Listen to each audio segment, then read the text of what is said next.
ஒரு சாதாரண ஒரு எளிய குடும்பத்தைச் சேர்ந்த ஒரு இளைஞர். அந்த சாதாரண குடும்பத்துக்கு நடந்த அந்த கொடுமைக்கு சிஎம் அவர்கள் சாரி சொன்னாங்க, தப்பு இல்லை. இப்ப அதோட சேர்த்து இதையும் கொஞ்சம் பண்ணிருங்க சிஎம் சார். உங்களுடைய ஆட்சி காலத்தில் இதே மாதிரி போலீஸ் விசாரணையில் 24 பேர் இறந்து போயிருக்கிறாங்க. அந்த 24 பேரோட குடும்பத்துக்கும் நீங்க சாரி சொன்னீங்களா? தயவு செஞ்சு சாரி சொல்லிருங்க. அஜித் குமார் அவர்கள் குடும்பத்துக்கு நீங்க கொடுத்த நிவாரணம் மாதிரி இந்த 24 பேர் குடும்பத்துக்கும் நீங்க நிவாரணம் கொடுத்தீங்களா?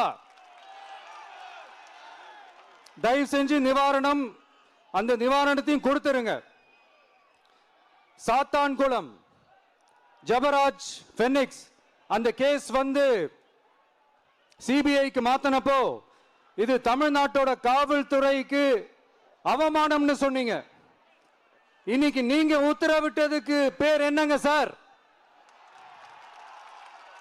அதே தானே அன்னைக்கு நீங்க சொன்னதும் இன்னைக்கு நடக்கிறதும் அதே தானே? அதே சிபிஐ தானே? அதே சிபிஐ ஆர்எஸ்எஸ் பிஜேபியோட கைப்பாவையாத்தான் இருக்கு. ஏன் நீங்க அங்க போய் ஒளிஞ்சுக்கிறீங்க? ஏன்னா தமிழக வெற்றி கழகம் டிவிகே சார்பா நீதிமன்றத்தோட நேரடி கண்காணிப்புல ஒரு சிறப்பு புலனாய்வு குழு விசாரணை அமைக்கணும்னு ரொம்ப ஸ்ட்ராங்கா கேட்டிருக்கோம். அதனால அந்த பயத்துல நீங்க ஒன்றியத்தோட ஆட்சிக்கு பின்னாடி நீங்க போய் ஒளிஞ்சுக்கிறதுக்கு காரணம்.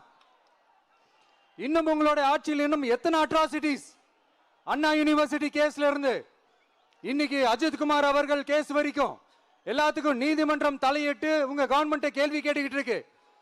எல்லாத்துக்கும் நீதிமன்றம் தலையிட்டு கேள்வி கேட்கணும்னா அப்புறம் நீங்க எதுக்குங்க சார்? உங்க ஆட்சி எதுக்குங்க சார்? நீங்க உட்கார்ந்து இருக்கிற அந்த சிஎம் பதவி எதுக்குங்க சார்?